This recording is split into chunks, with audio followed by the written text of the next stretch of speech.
Hello friends, नमस्कार, जय जगन्नाथ।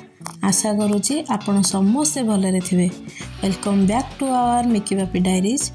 चलतु आज आमे बनाइबा गोटा भेंडी पोटल बेसर भजा।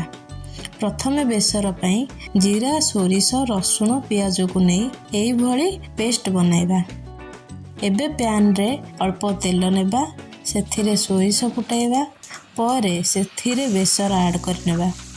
बेसर को भल भावे कषि नेबा, सेथिरे आवश्यक अनुजाई लुण हलदी देई भलसे जारी नेबा।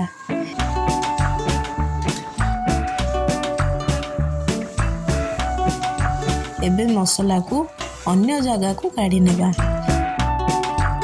एबे पोटल और भेंडी को भल भावे परिष्कार करी ताकू एमिति काटी नेबा।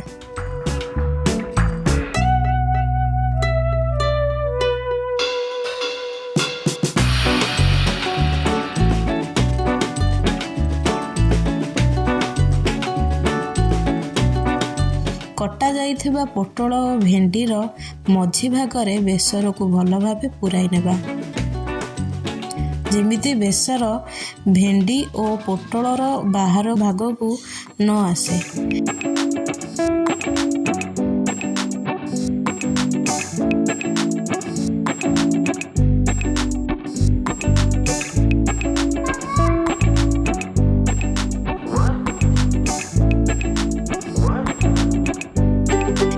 एबे पैन रे तेल ऐड करनेबा। प्रथमे बेसर दिया पोटल को लो फ्लेम रे भाजी नेबा।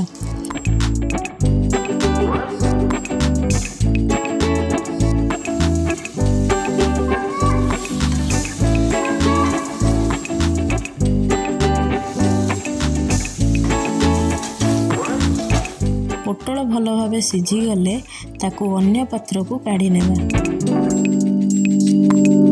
एबे समान प्रणाली रे बेसर दिया भेंडी को भाजी नेबा।